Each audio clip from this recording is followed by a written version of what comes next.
try and keep you through all this. Just as a reminder, dinner time? Okay. Just as a reminder, you are welcome to copy or photograph any of the slides. You're welcome to. But I am going to make sure that Cindy sends out a PDF of every presentation. So again, she's very good at doing that. She's going to do it. You shouldn't worry. And it's just a little harder, perhaps, for you to concentrate. We ask people, how do you do meetings? And do you take notes during meetings? If somebody has a computer taking notes, you tend to pay attention less than if you're actually writing.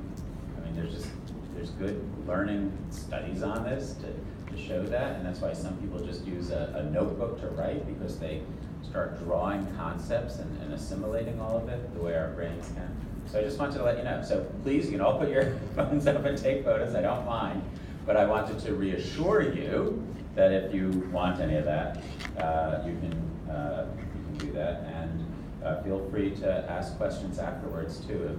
If something comes to mind that we didn't cover, or you go back and begin to think about something, this is for all of us to learn. So I'll just reiterate that again. Now what I'm going to do for about 45 minutes, we won't do it for an hour, because I'll get you out on time for lunch. That's usually Cindy's challenge to me. And I think why she puts me before lunch. You're welcome. We will go through how we treat diabetic retinopathy from macular edema and from proliferative retinopathy. A couple things that you should keep in mind.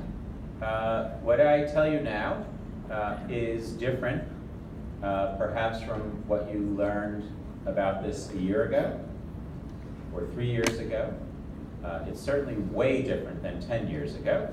And that's because we have numerous clinical trials, not only from the DRCR network, that I'm going to concentrate on a lot of those, but from various studies that have been done that have really changed, transformed how we take care of this common disease. So we'll spend about 45 minutes on edema, about 45 minutes on proliferative retinopathy, and I can tell you some of the stuff I'm going to present was just published 2 weeks ago. So it's hard to keep up unless all you're doing is not taking care of patients and just reading. It's hard to keep up. That's why it's no good to just do a study if nobody reports it. It's no good to report a study if nobody reads it. It's no good to read it if you don't understand what they did. So here we are to try to walk you through all that. My disclosures did not change from yesterday, but this is what we're going to talk about today. So unlike macular degeneration, the only similarity is that we use anti-VEGF. Everything else is different about treating the disease, so please do not take anything from yesterday or anything you've experienced with treating macular degeneration and apply it to either diabetic macular edema or proliferative retinopathy. And the first thing I want to discuss is for you to think about if you have access to anti-VEGF. It may be aflibercept, it may be bevacizumab, it may be ranibizumab, but if you have access to it, that is far superior, not a little superior, far superior to laser, and I'm going to show you why. So this was one of the first large randomized trials. This is from the DRCR network. It wasn't a Ride and Rise done by Genentech or Vivid and Vista done by Regeneron. This was a government-sponsored study comparing, as you can see on the right-hand side, laser. There was sham injections done to try to mask the patient. If you remember the talk from yesterday, we want them to come back for follow-up. We want everybody to think they got treated. In fact, we did a questionnaire afterwards, and we asked the patients who participated in the study, do you think you were getting the injections or the laser? Because we'll give you a follow-up on that. And 90% of the people who got injections said, I think I'm getting the injection. So you might worry that they weren't masked. But the number of people who were assigned to sham injection plus laser, 90% of them said, I think I'm getting the injection. So that means, first of all, 10% of the people getting the injection thought they were getting the sham, so that was nice. But also, everybody thought they were getting injection in the study, so that's good. We think they were masked. We didn't think it made a difference. The primary outcome was 1 year because we anticipated there'd be a lot of change in vision when you're treating edema within 1 year. And on average, the y-axis is letters gained on average for the group. It's not the individual that gained 3 letters, but on average for the group. So let's say this whole side got laser. The average for the group is plus 3 letters. So maybe you gained 10 letters, and maybe you lost 15 letters, and then you gained 12 letters, and you gained 2 letters, and you gained 1 letter. The average was 3. And so there are people within this that lost vision, and there are people within this that gained vision. But the most sensitive way to get all the gains and losses, as I said yesterday, is to look at the average. So here's the average so far. We'll look if it's clinically relevant. The average for anti-VEGF was a gain of 9 letters. And so the difference was 6 letters. Now that doesn't mean that anti-VEGF gave them 1 more line on the chart. It's 5 letters per the chart, so you might think, oh, 6 letters. No, no, no. If this side got anti-VEGF, maybe you gained 20, you gained 3, you gained 5, you lost 1, you lost 5, you gained 17. The average was 9. And so that doesn't tell you if it's clinically relevant between this group and this group. We'll look at those data later on. But this is a sensitive way to tell us that they are really different. These are 2 lines because there were 2 different strategies that were tried with anti-VEGF. One of the strategies differed because at 6 months, one of the groups were then permitted to get laser. So in the blue line, you couldn't walk into the laser room until 6 months or beyond. You weren't allowed. But the orange line at the beginning of the trial got both laser and anti-VEGF. I have to tell you that most of our colleagues thought the orange line would be the winner because they had preliminary evidence to say maybe anti-VEGF works. We already knew, as you can see from the purple line, that laser worked. And people thought, okay, laser works, anti-VEGF will work, so that'll be, A plus B will be bigger than if I just give them anti-VEGF alone, which is the blue line for the first 6 months. But you can see that the blue line, which is without laser, is just as good as the combination. So you can't think that just because you add more stuff, it's going to be better, even if independently they each work. So here's an example where just combining things doesn't necessarily work. So people get a case and they go, gee, it's not responding. Should I add more? Should I add this? Should I add that? That doesn't mean that the combination is going to be better than the singular treatment. Not everybody on that blue line got laser. It was only reserved for cases that were still thickened beyond 6 months. And in this case, that was 40% were still thickened. 60%, there was no more edema. So they didn't get laser. So it's not that everyone got delayed laser. Only those that were still thickened after 6 months got delayed laser. And as you can see, by the time we get to 2 years, which is the end of the slide here, the blue line is as good, if not better, than the combination arm. And so we have no reason these days to say, I'm going to give you laser and I'm going to inject you. No reason. There's no scientific evidence to support that. The evidence supports the opposite. So at 6 months, the same, and then by 2 years, it looks like it's a little better. Some people said, okay, I get it, but why not just start with laser? And if it's not doing well, then add anti-VEGF. How about that? Okay, so what we did was we looked at these laser cases, and we noticed that 13% of them, even though the average is a gain of 3 letters, 13% of them lost 10 or more letters, 2 or more lines on the eye chart by 2 years. But we hadn't applied anti-VEGF in the beginning to those. What if you said, okay, it's not just laser, you can get laser, if you're not doing well, I'll give you anti-VEGF.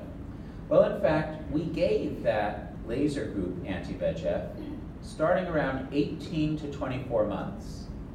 This bar graph shows that at the bottom, 60% of the people who got laser also got anti-VEGF. They got anti-VEGF either right before 2 years, that's 28%, or 50% of them got it between years 2 and 3. Another 18% got it between years 3 and 4, and another 5% got it between years 4 and 5. And that was because right around 2 years, we learned anti-VEGF was superior. We had those lines. And we said, we can't hold back the anti-VEGF anymore, now that we know it's superior. So we allowed the laser group that still had edema to get anti-VEGF. We weren't going to give anti-VEGF to the eyes that didn't have edema. They were no longer thickened.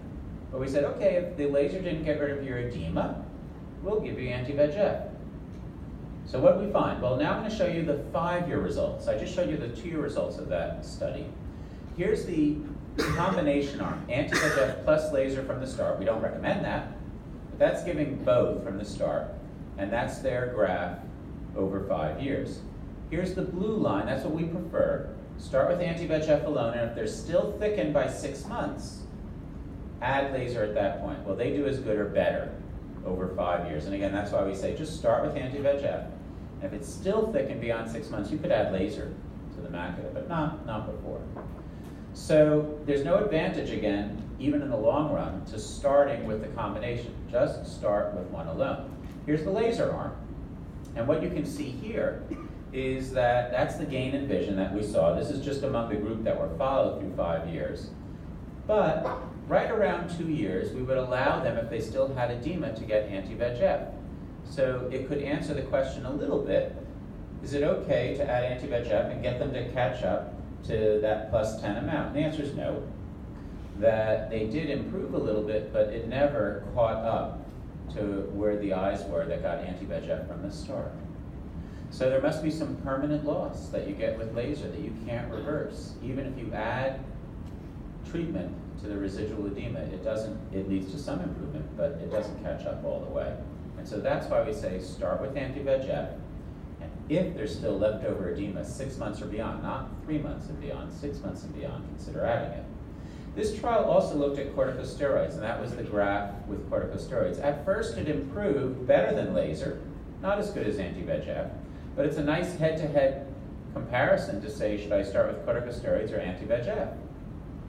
In this case, anti-VEGF works better than corticosteroids by 6 months. By a year, anti-VEGF works not only better than laser, but as well as the corticosteroid group. Now, this corticosteroid group got a combination of corticosteroids and laser, because we already had a study that looked at corticosteroids alone compared to laser alone.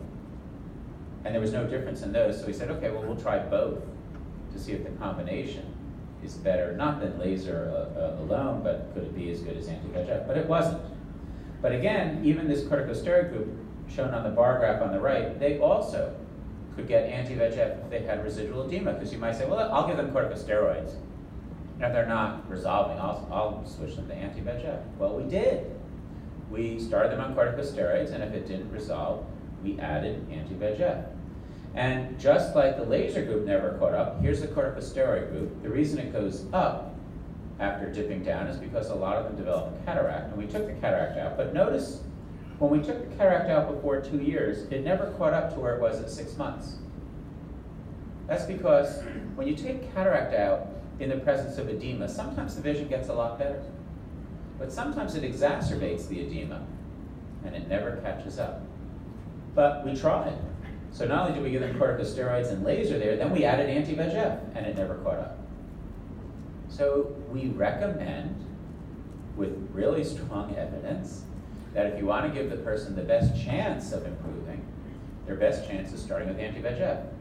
Can you get good results with laser? Absolutely. I can show you 1,000 cases that do well with laser. Can you get good results with corticosteroids alone or with laser? Absolutely. I can show you 1,000 cases that do well. If I treat 10,000 people, who is more likely to do better? The ones assigned to laser at first, or the ones assigned to anti-VEGF, or the ones assigned to corticosteroids? The ones assigned to anti-VEGF. We don't have a crystal ball to know who are the people that are going to do just as well with laser. But we do know that the chance of doing well is greater. And so if you want to give the patient the best chance of improving, then we'd start with anti-VEGF, as was shown here, because you have a better chance, even if you have access to other treatments to begin to add it. So if you have access to all three approaches, we'd start with anti-VEGF. Now, this was another protocol by the network, Protocol P. This looked at, in detail, what happens over 4 months in eyes that got cataract surgery, that had edema at the time of cataract surgery. So these eyes develop cataract either just with age or with diabetes or because of corticosteroids, but all of them had cataract and the edema did not go away before the surgery. The doctors tried to get rid of it. They gave it corticosteroids, they lasered it, they gave it anti-VEGF. They did all they could to get rid of the edema before the cataract had to come out. They couldn't wait any longer. Maybe it was at 2200 PSC. And we enrolled those eyes, 63 of them, to follow over 4 months. How do you do when you've done all you can to get rid of edema, and you can't get rid of it, and you have to take the cataract out? Like some of the eyes that were in these trials. Here's how you do. 30% of them had no improvement from where they walked in, and they weren't 20/20 with no improvement. They were decreased vision from cataract. And another 10% lost vision. Can you imagine if your cataract results were 30% don't improve and 10% lose vision? I don't think people would want to come to you for cataract surgery, but this wasn't the surgeon's fault. This just shows you that, yes, you can have people that improve. 30% had 4 or more lines of improvement. I can show you cases where they had cataract, we took it out, and the person got a lot better, and they're sitting very happy in the waiting room. But not as many when they have edema at the time of cataract surgery. In some people, it exacerbates the edema. We tried everything in terms of intravitreal corticosteroids and topical nonsteroidals and topical steroidal drops and anti-VEGF, and yet you're going to have people not improve, so you just have to remember that. And that's why we'd rather not give corticosteroids to a phakic patient, because not all of them will have the edema resolve when you give corticosteroids, but all of them will develop cataract, because you can't just give the corticosteroids once. It doesn't work. It wears off. The edema comes back. You have to resume it. And so we don't see a strong rationale in phakic patients to give corticosteroids. What about using corticosteroids in pseudophakic eyes? There you don't have to worry about causing a cataract and having to take a cataract out. They walk into you pseudophakic and they have diabetic macular edema. Well, this was the group. We had about 25% of the eyes that entered this protocol that had macular edema. Now the ends here don't refer to each of the groups, that's the total. So there's about, you have to divide that by 4, there's about 60 eyes in each group. And then it shows you over time, we had a little loss to follow-up. But it shows you how the pseudophakic eyes did. These were cases that were pseudophakic at baseline, and they either got anti-VEGF, or they got corticosteroids, or they got laser. And you can see that now the corticosteroid group looks to be as good as anti-VEGF. So that's good, because maybe you could just use corticosteroids in these people. However, I've been showing you graphs not just to 2 years, as this slide shows. I showed you data to 5 years. So let's look at this point at 2 years. There it is. And at 5 years. There it is at 2 years. It doesn't sustain at 5 years. So that we can't tell you why. This is a randomized trial. It just tells you that it's likely due to the intervention. It's a cause and effect. It doesn't explain the mechanism. But it gives us pause to say, well, why would you want to start with corticosteroids if in the long term you don't have evidence of better vision? And so we don't have evidence of better vision. It's not improved. And so we would prefer, even in pseudophakic eyes, to start with anti-VEGF agents. Now, sometimes the only anti-VEGF agent you have access to is bevacizumab. And I'll show you that it works very well. Just like laser works very well. But if you have access to anti-VEGF and laser, I'd rather you start with anti-VEGF. If you have access to different anti-VEGF agents, in some cases, they all work the same. And in some cases, they don't all work the same. And so that's why we did a study to find out how do they differ, if at all. So we did a study where we compared aflibercept, bevacizumab, and ranibizumab, where we just randomly assigned them to one of those 3, and everything else was the same in terms of the treatment regimen and the patients that were enrolled. And looking at the results at 1 year for the entire cohort, the top line is aflibercept, and we found out that that was superior to bevacizumab, and the aflibercept was superior to ranibizumab. This doesn't tell you if it's clinically relevant. We'll get to that in a little bit. It just tells us that we're confident, looking at the mean change, that they're different. At 2 years, the aflibercept was still superior to bevacizumab. It no longer was superior to ranibizumab. And we'll come back to that to say, okay, I get it, aflibercept both at 1 and 2 years is superior on average to bevacizumab. And aflibercept is superior to ranibizumab at 1 year, but not at 2 years. So how do we apply that in our practice? Well, before we get to that, we looked at 4 pre-planned subgroups, and one of them had a substantial impact on the results. This is looking at the visual acuity among the cohort. It was half of the cohort. So we enrolled 660 eyes, about 330 were 2032 to 2040 with macular edema. And in that cohort, half of them, we couldn't identify a difference among all 3 anti-VEGF agents. And so we learned that if you're 2032 to 2040, and you do this treatment regimen, which I'll explain, it doesn't matter on average whether you use aflibercept, bevacizumab, or ranibizumab. The overall results that I showed you on the previous slide were driven by the cases that were 20/50 or worse. And now we can see that aflibercept is superior at 1 year to both ranibizumab and bevacizumab, so that the overall results were driven by this 50% that were 20/50 or worse. At 2 years again, aflibercept was still superior to bevacizumab. We couldn't confidently say that on average, aflibercept was superior to ranibizumab. Now, one thing to take away from this is to recognize that you don't pay attention to the overall cohort, even though it's important and even though it worked. When we have an overall cohort that works, then we look at subgroups to see if something drove that. If an overall cohort doesn't work, this did work, but if the overall cohort doesn't show differences, we don't look at subgroups to make management decisions. We might look at subgroups to hypothesize about future trials, but we don't use subgroups when the results show that nothing was superior to something else. Because if you found that in a subgroup of the people who were born in November, they did better than the people who were born in August, well, that doesn't make a lot of rational sense. But you can keep dividing groups and find just one group doing better than the other, but that means the other group has to do worse if they're going to average out and have no difference. But where you do have a difference here, that's when it's legitimate and appropriate to see if some pre-planned rational subgroup may have driven the results.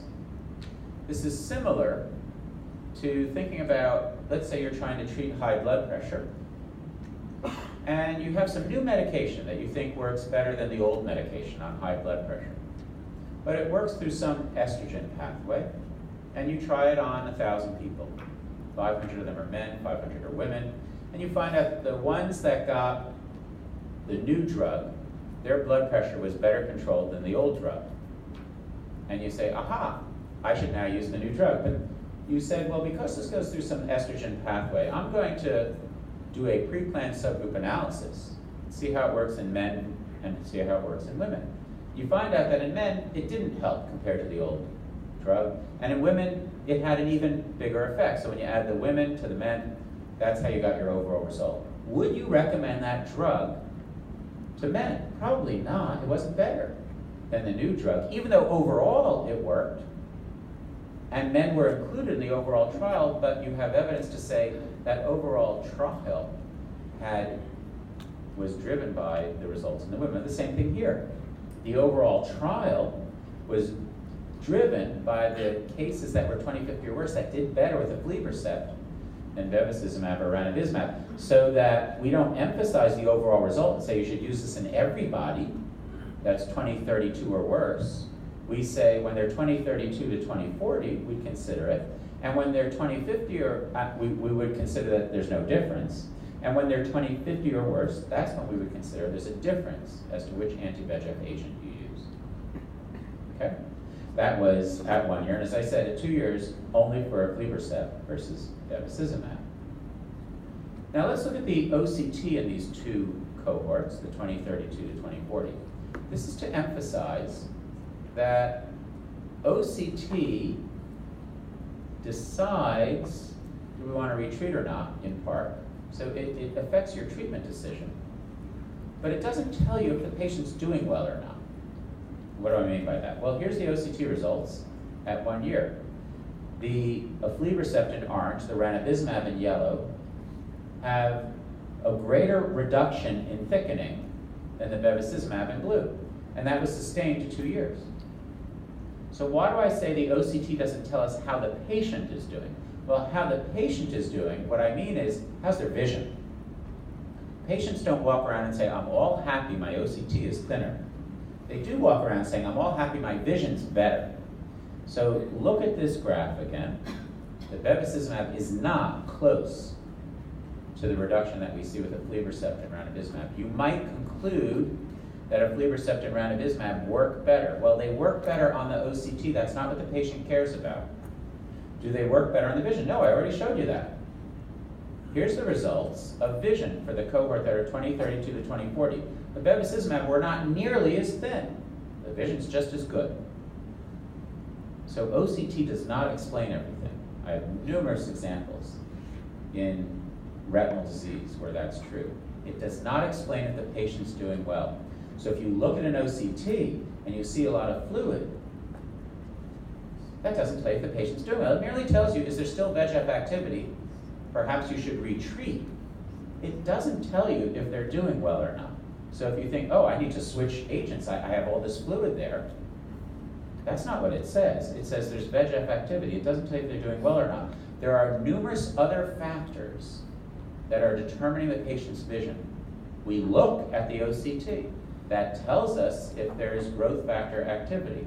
It doesn't tell us necessarily if they're doing well. There's a correlation, but it doesn't tell you in an individual patient who's sitting in your office that they're doing well or not.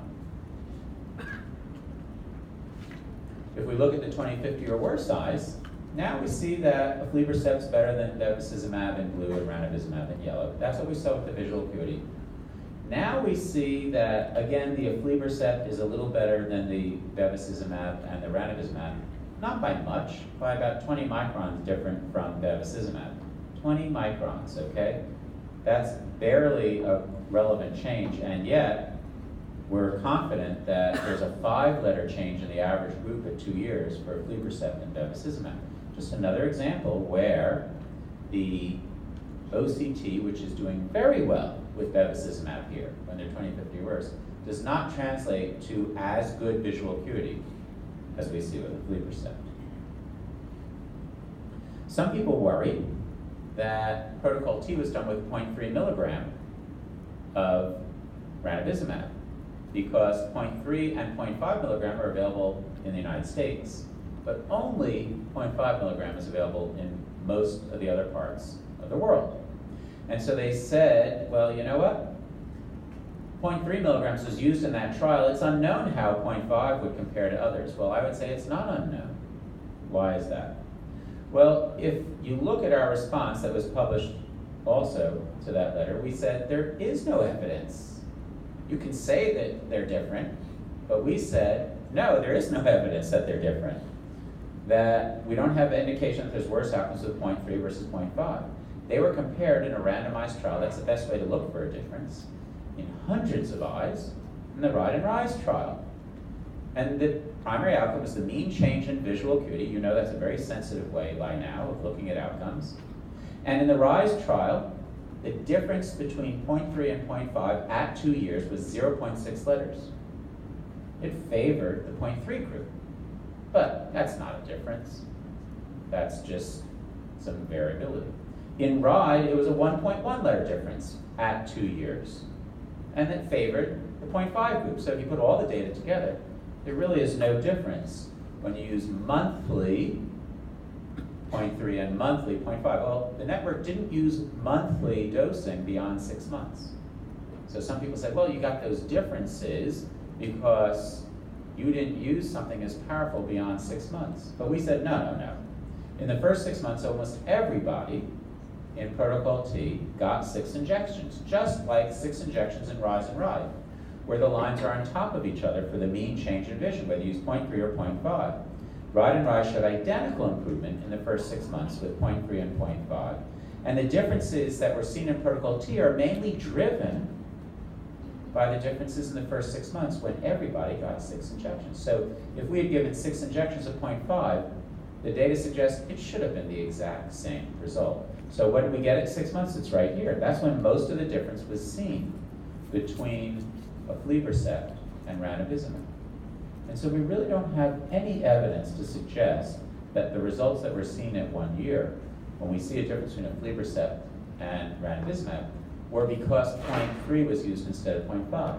Had we used 0.5, it likely would have been the identical results. Now, I didn't tell you how we treated it. So the way that this was treated was to try to maximize the visual acuity. That's a good thing for the patient, but to try to come up with an approach that would minimize the number of injections and visits.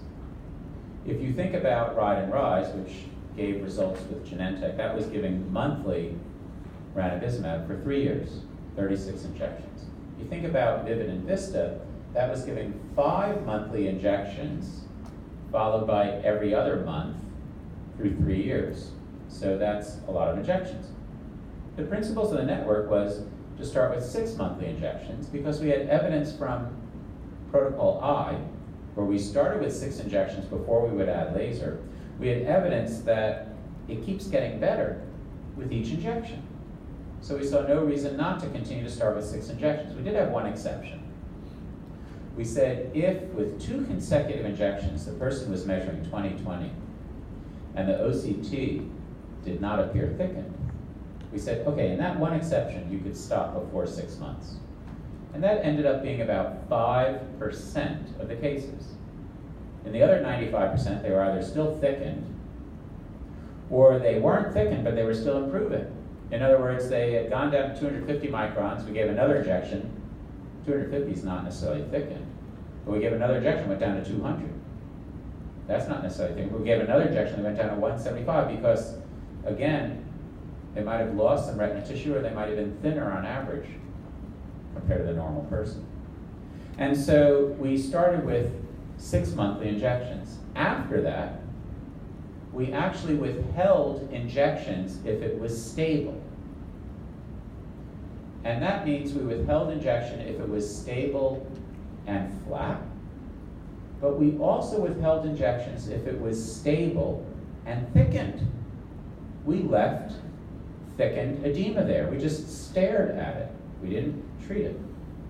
So we were saying that if you haven't gotten rid of edema by 6 injections, we don't know that more anti-VEGF is going to get rid of it.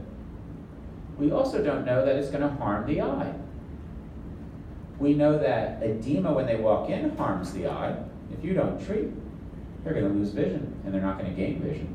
But we don't know that if you've treated edema, whatever's left over is going to harm the eye. So we said, leave it alone. We didn't completely leave it alone. We said if it was flat and stable, don't add laser. There's nothing to laser because it's flat. Even if we see microaneurysms, we didn't laser microaneurysms in flat retina, it's flat. But if it was stable beyond 6 months but still thickened, that's when we added focal grid laser.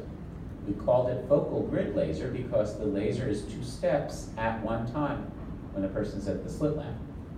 We first find the thickened areas. We then say within those thickened areas are there microaneurysms, and we apply direct laser. And then we look and say, are there any other areas thickened that don't have microaneurysms? And we grid those areas. So that's what focal grid laser is. So we would add, it's not grid laser, it's not macular laser, it's not focal laser, it's not direct laser, it's focal grid laser. We would add that if they're stable. Now, we didn't withhold the injections forever. If the OCT started to thicken again once we stopped, we would resume injections. Not 6 injections. We would just resume until it's stabilized again. Either it's stabilized flat or it's stabilized with thickening. And we wouldn't add laser on top of laser. We would only add laser if there were thickened areas that had never been treated. And so that was the approach to trying to treat this. Now, in the first year, we saw them 12 times because we saw them 6 times in the first 6 months to get their 6 injections. But in the second 6 months, they didn't have to get injected, only if it worsened. Once you injected, if it improved, we kept injecting until it stabilized. But because a lot of edema came back in the first year, we wanted to catch it early, so we said we have to see it 12 times. In the second year, they were seen an average of 9 times. And why wasn't it 12 times? Because if they stabilized, we'd say, okay, it's stable. I won't see it next month, I'll see it in 2 months.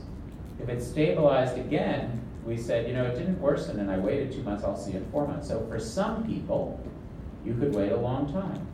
And you can see if we look at the aflibercept group that 25% of the people were seen 8 times, but 75% of the people were seen 12 times. It's the 25th and 75th percentile. And so you still have a lot of visits. And so that expresses our explanation to the patient in the first 2 years. This will not be forever, I'll show you, out to 5 years. But we do tell them in the first 2 years, I need to see you almost every month if I want to take care of this. And usually they say, oh no, I can go to somebody else, they'll see me 3 times a year. Well, that's fine, but you want to save their vision. And I show you really good results. And again, I'm going to show you the 5-year results because that's the second part of the discussion with them, to say this won't be forever, but it will be a lot of visits in the first 2 years. Almost 24 visits in the first 2 years, about 20, 21 visits. But if they understand they have to come in monthly to take care of this, hopefully they'll do that for their lifetime of vision. You just want 2 years of their time to give them a lifetime of vision. This shows you the number of treatments. There were an average of 9 treatments, let's say with aflibercept, or a median of 9 treatments in the first year. 6 of those were in the first 6 months. They could have gotten up to 6 injections in the second 6 months, but only 3 were needed to get stability. In the second year, it starts to go down. It's down to 5 injections. It's not 0, it's not 12, it's 5. That's less than if you continue to give it to them every other month. And not only that, you can see that in the 25th percentile, 25% of the people got 2 or fewer injections. If you were to give it every other month, you'd never get that 25% who could get 2 or fewer injections over that year. So that's why we like this approach, because it personalizes the edema for that individual.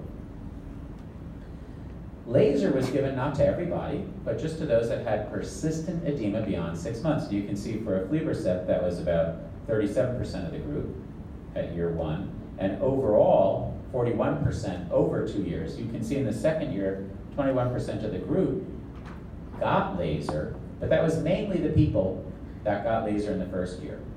Only 4 out of that 21% did not get laser in the first year, and that's how we go from 37% at year 1 to 41% over 2 years. So that not everyone gets laser, but I wouldn't throw your laser away or lose your laser skills, because the results I'm going to show you and the number of treatments in the out years might be low because you add laser to the residual edema. You don't just inject. You start with just injecting, but you don't just inject.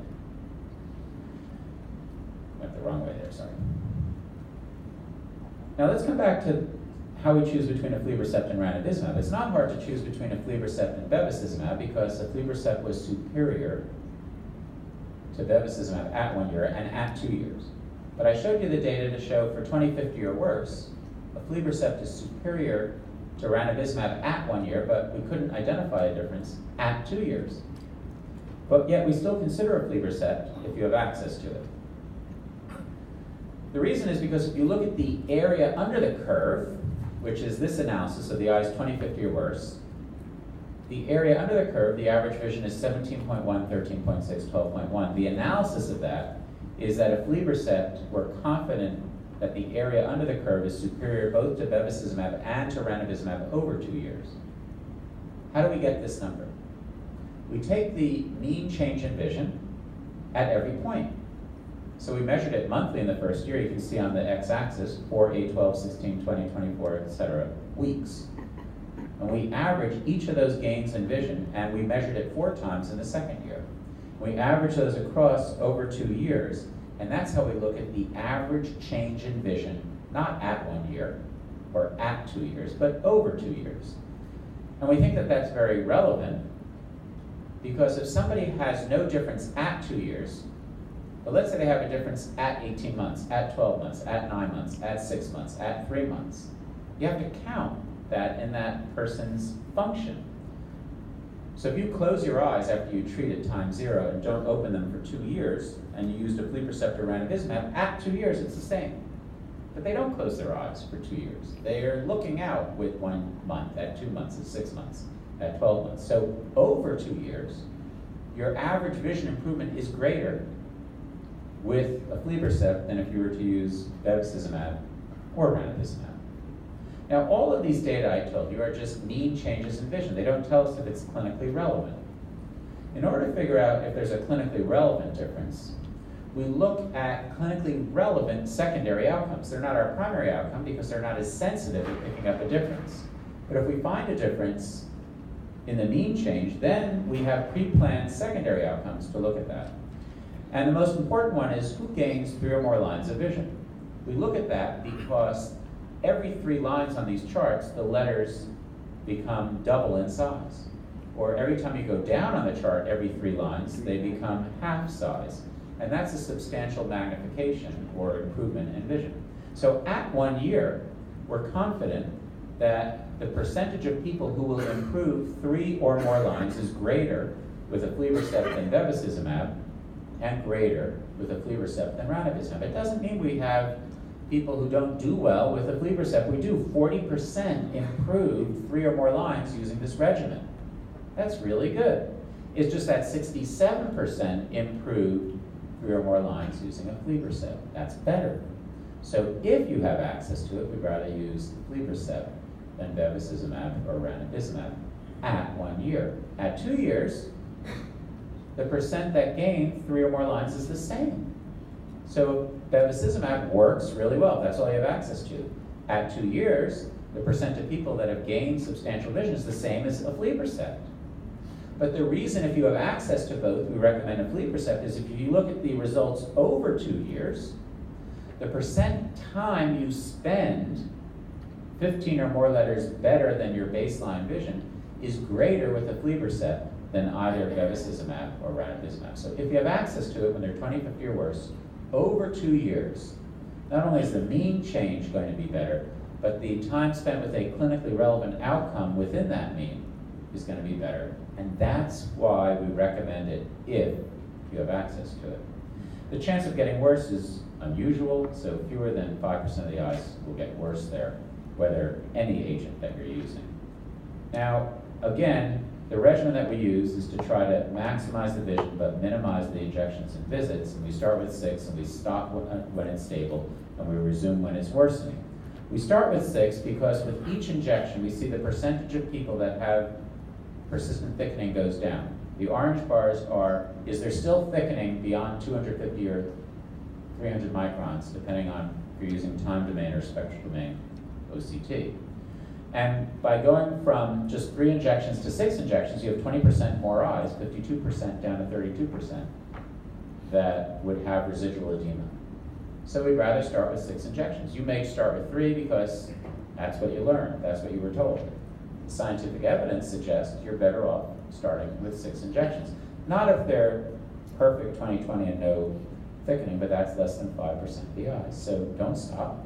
You're watching it too closely if you stop at 2, 3, 4, 5 injections. Just tell the person, I'm going to start with 6 injections. Yes, there's one exception. Yes, it happens at 1 out of 20 people. But 19 out of 20 people that you're treating, you want to start with 6 injections. So every patient will think, I'll be the one that only needs 4. Well, probably not. 19 out of 20 will need that. Here's the results with bevacizumab. There, with each injection through 3 injections, you have residual edema, and then it no longer goes down.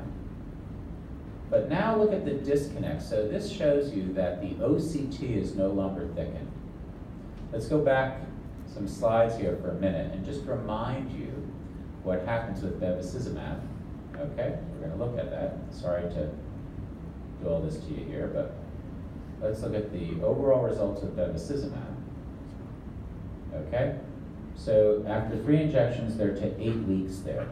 Can you see the 8-week result? It looks like it's about 6-letter gain. It keeps going down by 1 year to 9.7 letters. So again, there's a disconnect. The OCT doesn't get better on average for the group, but on average the vision gets better for the group. Okay? And so it keeps getting better between injections 3 and 6. Okay, that's through 24 weeks. That's not from the laser. No laser was allowed until 6 months, 24 weeks. So again, I'm just emphasizing that if you see OCT improving, that means that you got rid of the VEGF that was causing that, but it does not correlate well with what's happening with the visual acuity. It has some correlation, but it only accounts for some of the overall vision result that you're going to have with this. Okay? And not to give you a seizure, I'm just going to get caught up to where we were.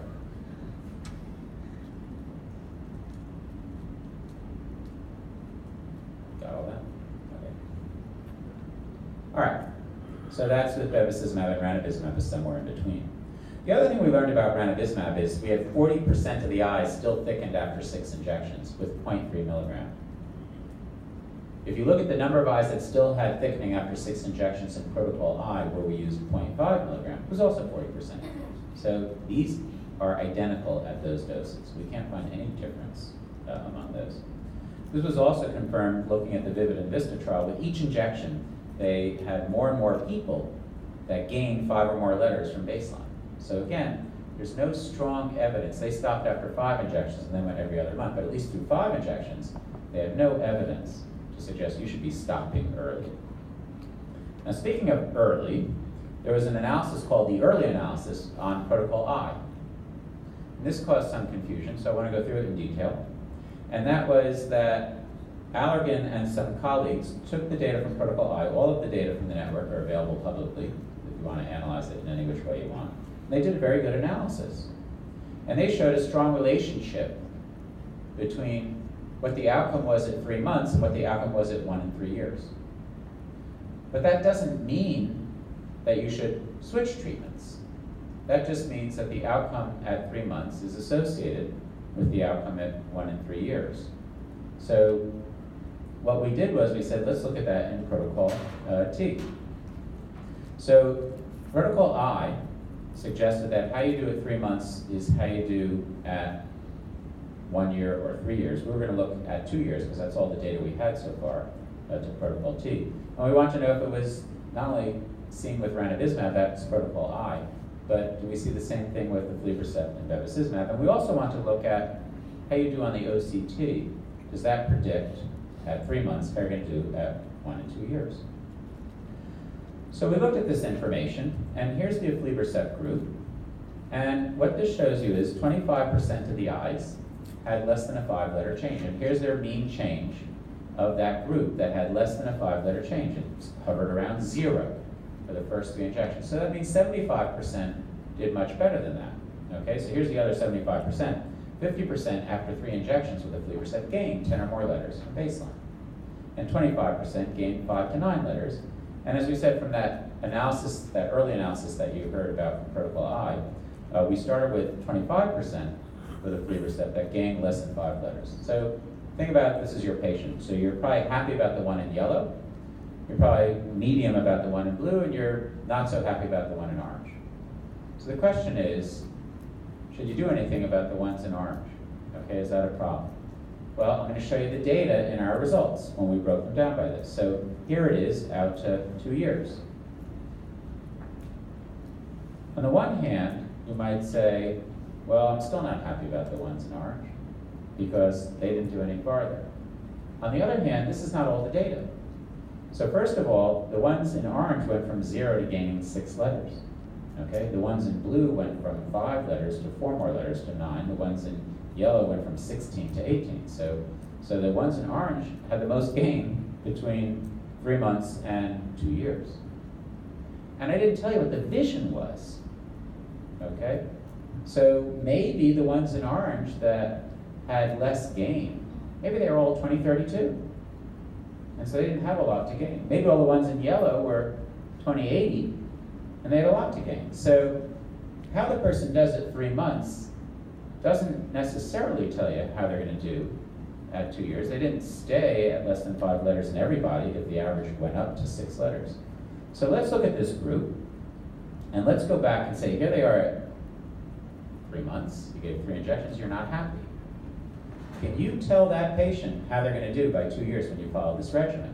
I don't think so, because here's how they did.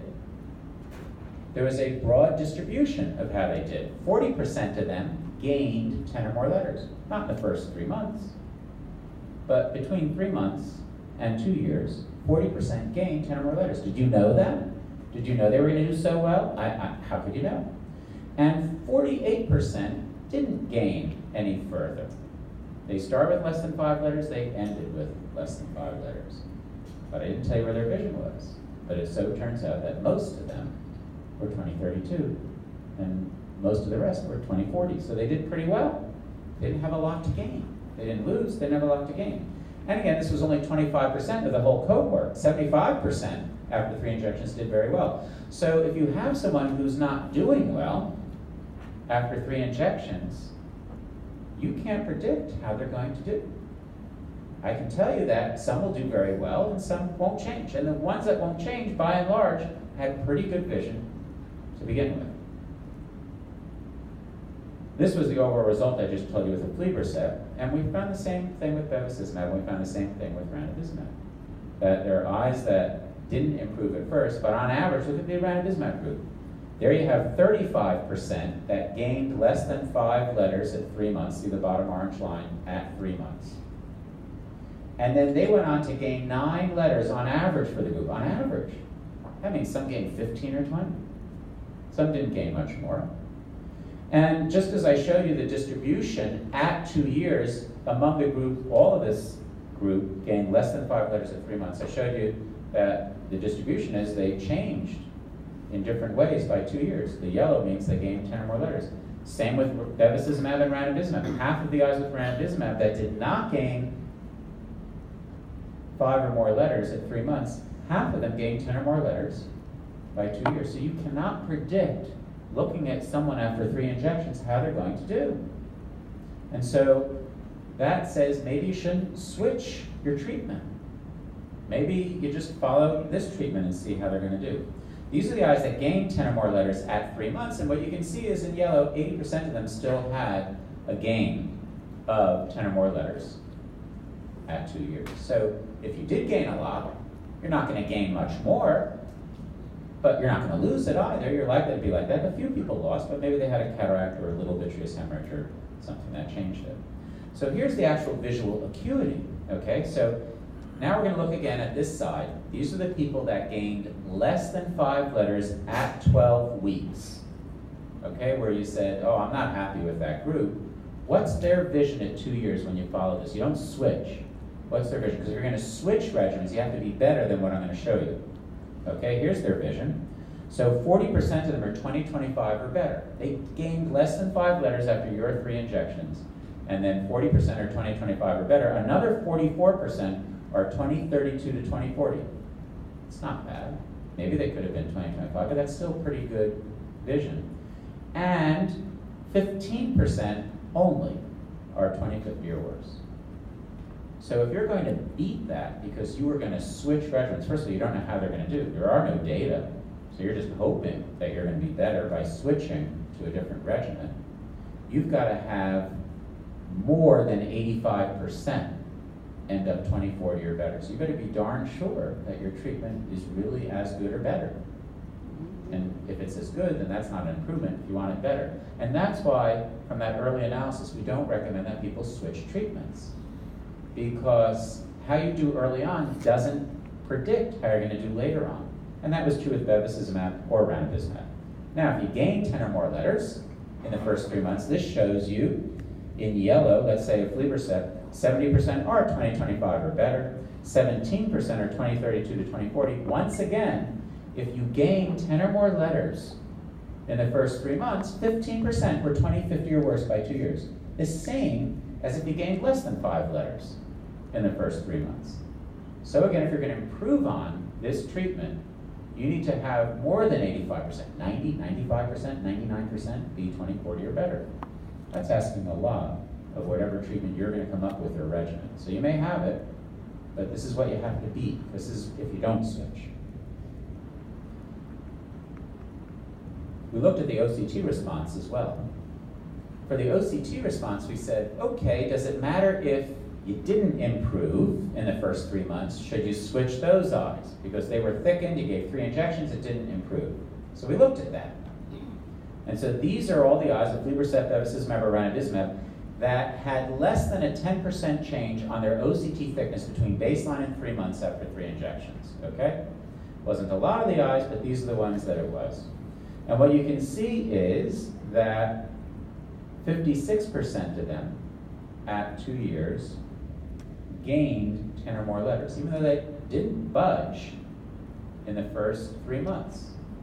So you can't predict and say, oh, this isn't going well. You're not going to gain vision because 56% gained 10 or more letters, 22% 5 to 9. 22% gained less than 5 letters, but guess what their vision was? 2032 to 2040. And so they didn't have a lot to gain, and it certainly didn't matter that they had less than a 10% response in terms of where their vision was in 2 years. How about if you had a good response in the first 3 months? More than 20% of the OCT thickness went away after just 3 injections, okay? What you can see is those distributions are nearly identical in terms of gaining 10 or more letters or gaining less than 5 letters. So if you have a really good response after 3 injections, their outcome is likely to be the same as if you don't have a good response. What's the bottom line? Don't stare at the OCT for the first 6 injections. Just start with 6 injections, and the one exception is, okay, if they're 20/20, get an OCT and see if they're flat. If they're not flat, you might want to still inject. They might get to 2016 or 2012. But don't stare at the OCT. It's too soon. Just like you wouldn't look at it a day later and 3 days later and 7 days later. Don't stare at it a month later, 2 months later, 3 months. That's not how this disease works. We've learned. You start treating with 6 injections, then reassess where you are and say, okay, is it still thickened? And is it improving? Keep injecting. Is it still thickened and stable? Stop injecting and add laser. Is it no longer thickened? Stop injecting and only resume if it worsens. And that's what we've learned. And it doesn't matter if in the first 3 injections it didn't improve on the OCT. It doesn't matter in the first 3 injections if the vision didn't improve. We did another analysis where we looked at all these predictive factors. We looked at the baseline visual acuity, the change in visual acuity from baseline at 3 months, the baseline OCT, and the change in OCT from baseline to 3 months, and we put it into a model to say, if we have all that data, how much does it tell us to determine what the vision will be at 2 years? And what this R squared means is, for aflibercept, it means that 38% of the variability in the vision at 2 years can be predicted by knowing what the vision is at baseline, how it changed at 3 months, what the OCT was at baseline, and how that changed. That's not a good prediction. That means that 62% of the outcome is determined by other things. We don't know what they are. I'm just letting you know it's not the OCT at baseline, and it's not the visual acuity at baseline, and it's not how the OCT changes, and it's not how the visual acuity changes. That doesn't help you predict in an individual how they're going to do. And so you can look at it, you can think about it, it doesn't tell you. Now, this is just looking at the OCT central subfield thickness. We looked at whether there were cystoid abnormalities, we looked at whether there was subretinal fluid. Those don't seem to influence the outcome either. But I'm hopeful that maybe other nuances of either the OCT, the fundus photograph, the visual acuity, the changes in between while they're home, maybe we can get more granular data to help us predict. But what you have right now doesn't do it, and they mainly do really well. Okay, so those were the conclusions from that. The last thing I want to talk about is how to handle these eyes that are still edematous. We looked in detail at how this persistent thickening at 6 months did. This was published in February of this year, February of 2018. And these are the eyes that were all thickened at 6 months. And so I told you that it was about 30% of the aflibercept eyes were still thickened at 6 months. About 40% of the ranibizumab eyes were still thickened after 6 injections, and 65% of the bevacizumab eyes were still thickened at 6 injections. So those are all those at time 6 months there on the x-axis. That's the first point. That's at 6 months. And what this shows you in a life table is how many of the cases have the thickening go away. So 10 to 20% go away by between 6 months and a year. It's down to 80%. And by 3 years, the point estimates are here. You can see it's down to somewhere between 40 and 60% are still thickened. The rest of them went away. So if you have thickening still at 6 months, somewhere between 40 and 60% will go away by 2 years. We didn't treat them every month. So they either went away because of the laser that we added, or because of resuming the anti-VEGF when it thickened again. Remember I told you there were 5 injections on average in the second year. Or just with time. We have the confounder of time here. Maybe it just goes away on its own. But it doesn't go away in everybody. And should we worry about that? Well, we don't think so, because we looked at the visions of the people that it didn't go away for 2 years. These are people who not only were thickened after 6 injections, that's persistent edema, but they had chronic persistent edema. They were thickened beyond 6 months through 2 years, never went away. And what you can see is their vision was pretty good.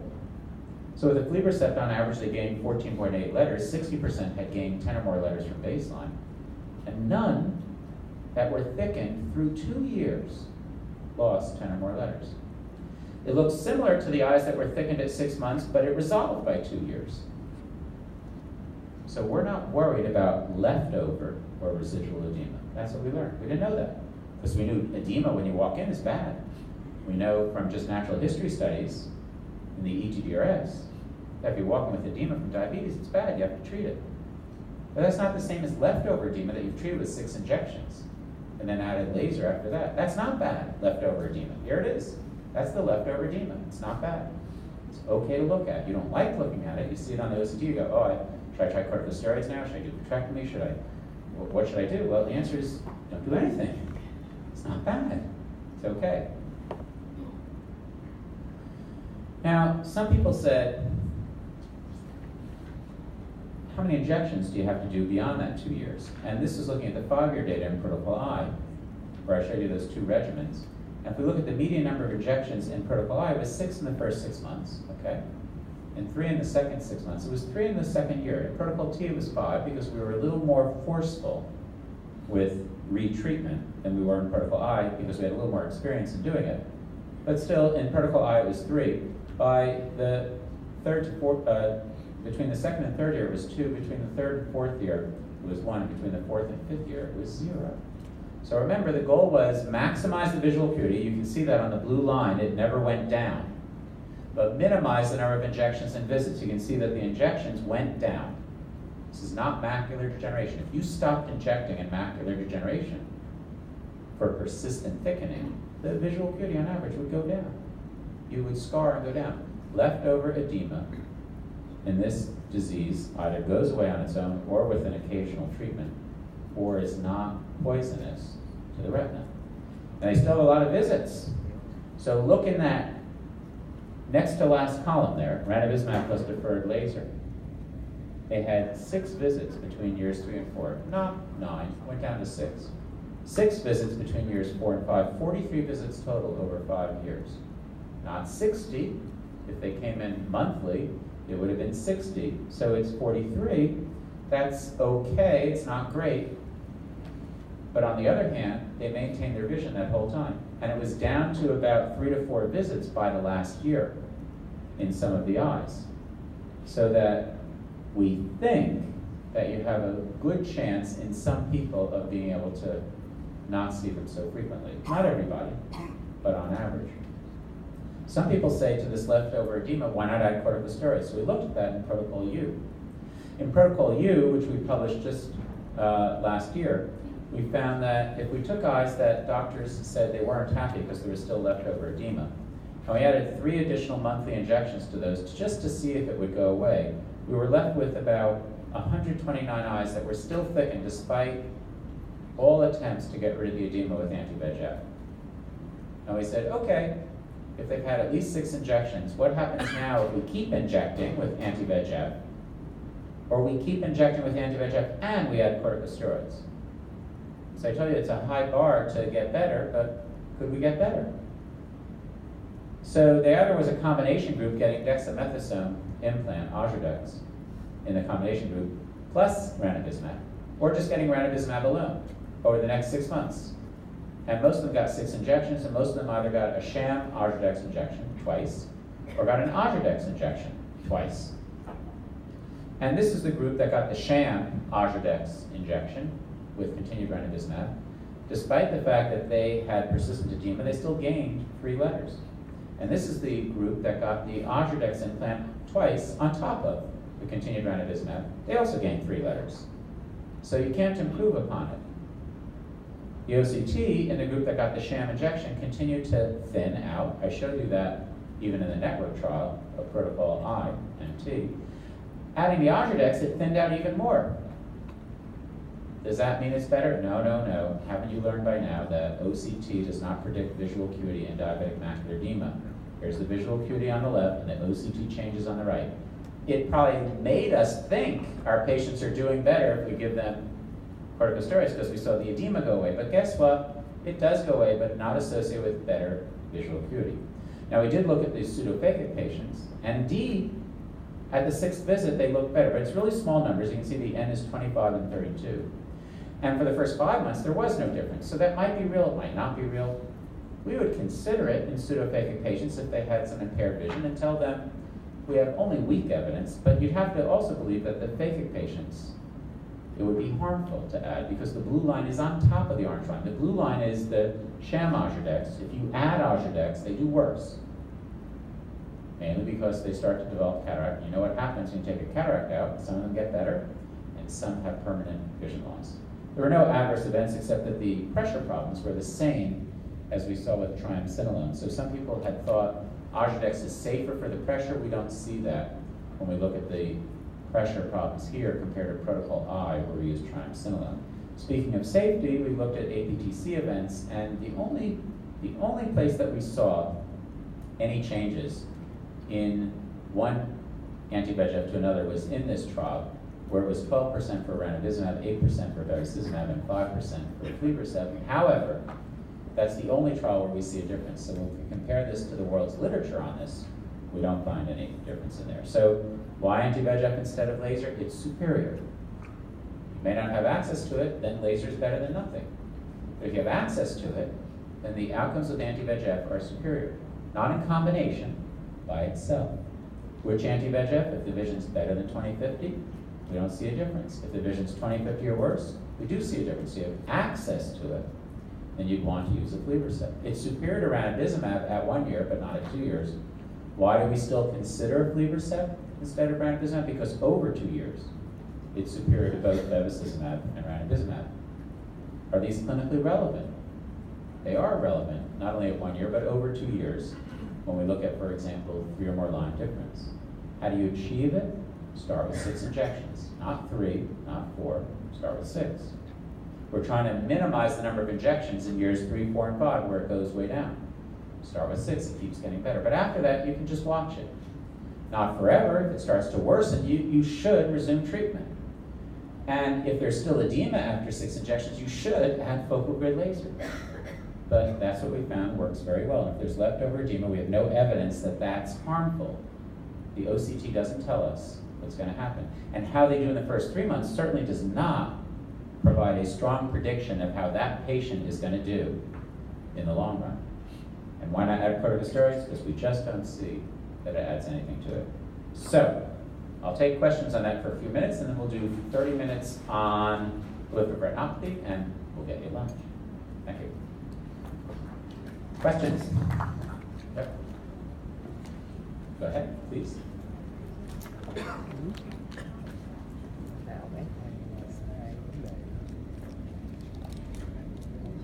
Regarding the protocol S, should the basic characteristic of the patient considered as the therapy management?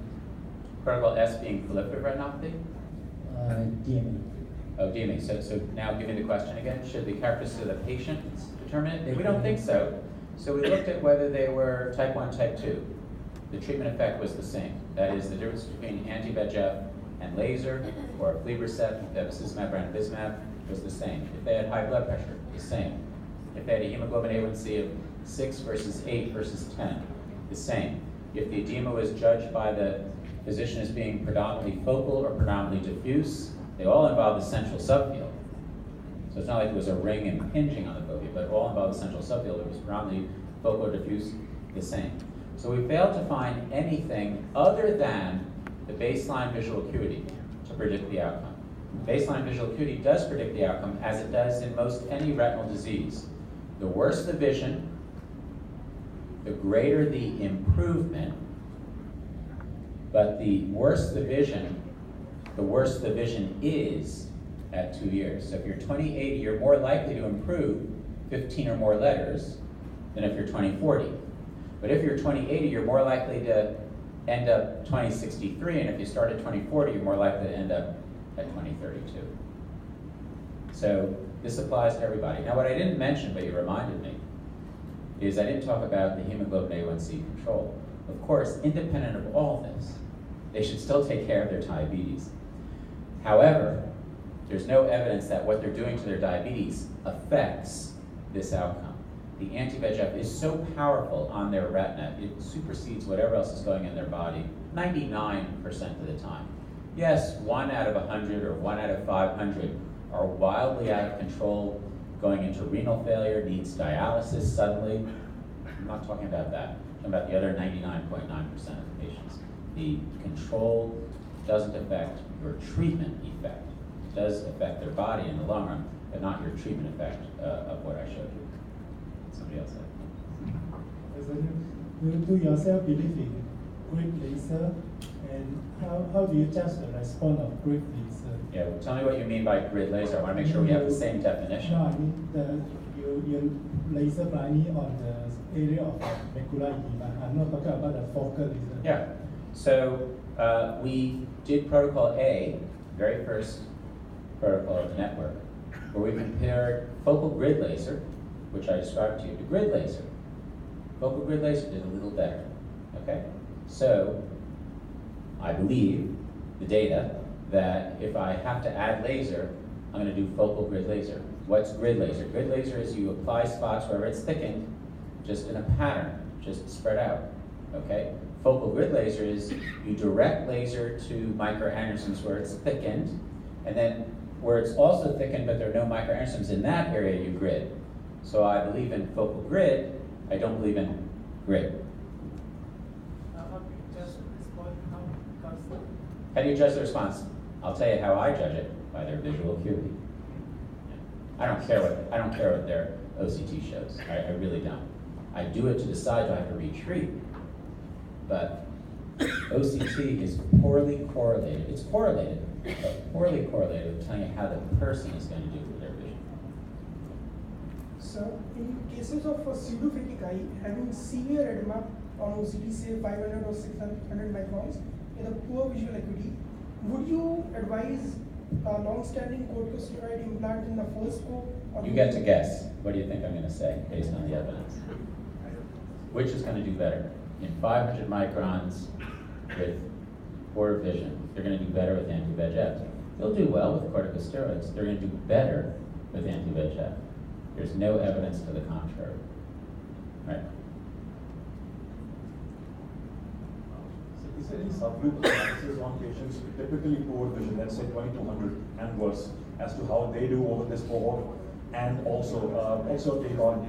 Well, don't go to the second question yet. So we have very few eyes that are 2200 or worse, so it's hard to know, except we did look at what your 2032, 2040, 2050, 2063, 2080, 2160, 2200, and they're all about the same. Now you get to smaller numbers, so the variability becomes bigger, but they're all about the same, and so I would extrapolate from that when I get to 2200, I'll have more improvement, like maybe 3 lines of improvement in a lot of the people.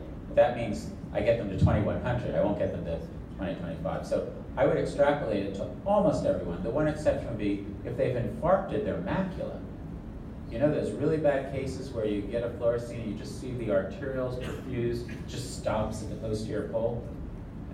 You know, the prognosis is not good there. It doesn't mean I wouldn't try it, but the prognosis is not good there. That was your first question. I stopped you before the second one, sorry. Go ahead. What's your take on the fluocinolone acetonide implant, either for Yeah, I think they're Yeah. great. I think they're great if you need chronic corticosteroid. And where do you need chronic corticosteroid? In people with uveitis and chronic edema.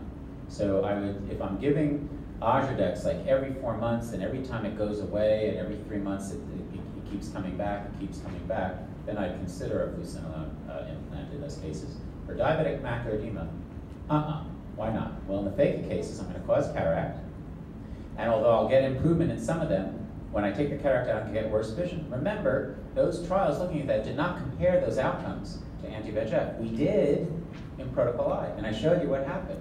And in the pseudophakic eyes, we did compare to corticosteroids, and we gave them chronic corticosteroids, and we added anti-VEGF on top of that. And we couldn't get better results, and if anything, they looked a little worse. So we really reserve corticosteroids in diabetic macular edema for the pseudophakic patient that were beyond 1 year. Why beyond 1 year? Because we want to start with 6 injections. I showed you that. Then you want to add laser. It takes 3 to 4 months to see the effect of laser. If at that point they have not improved at all, and they're pseudophakic, then we would add a corticosteroid treatment to see if that gets rid of that. But that's so few people. Now, there's lots of people if you say, well, I gave 1 or 2 injections, but that's not what I'm talking about. Yep. Go ahead, there and then here. Go ahead.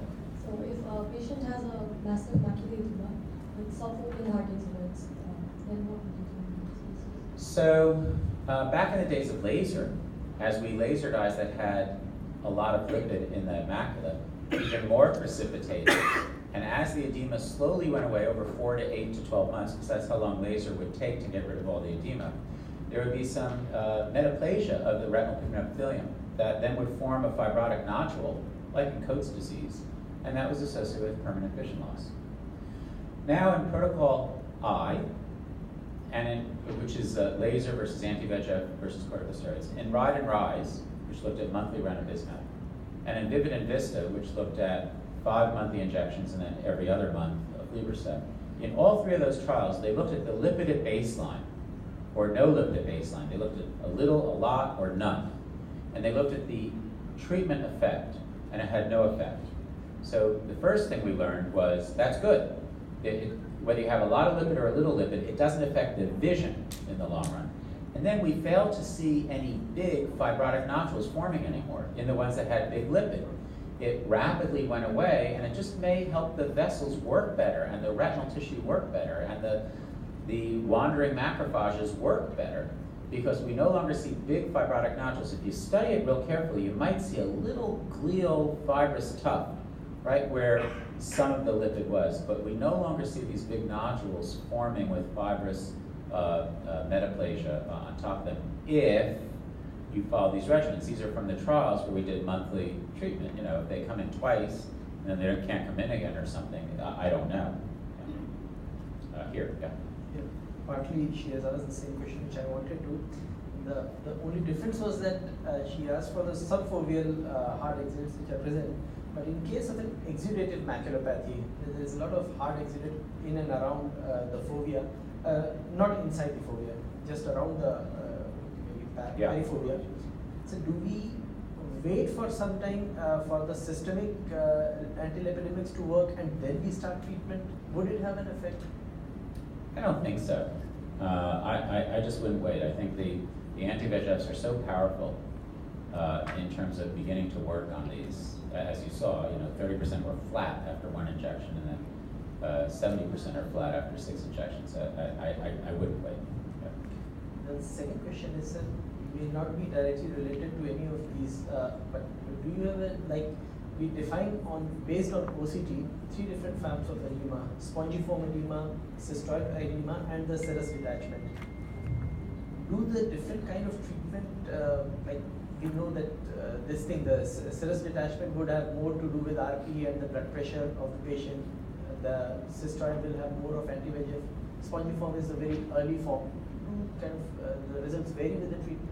Yeah, not that we've seen. So we looked, and we haven't seen a difference in the treatment outcome, which again just helps re-emphasize that the OCT, while it's interesting and varied, only accounts for this much of the overall visual acuity. So here's the overall visual acuity, whatever that may be, and the OCT influences it that much. And all the other factors, whatever they may be, are what overridingly determine the visual acuity, which is why these individual things, spongiform, subretinal fluid, cystoid abnormalities, don't seem to affect it. We didn't know that, now we know. Yeah. I can't find the other talk. Did I not bring it? Yeah, I just don't see it on here. Thank you. Did you load two? I've got to check if Sean, but do you still have a top right? Yeah. No, it's okay. I just didn't know if I was looking at it. So we're going to hold off on the other questions because I have 20 minutes to do proliferation, which we can do.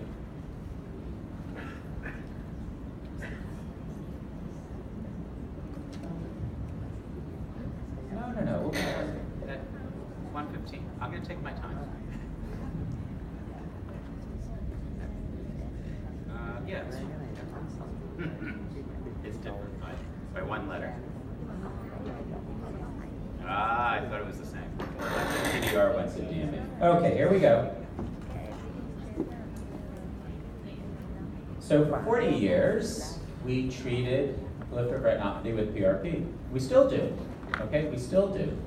But now we have an alternative therapy.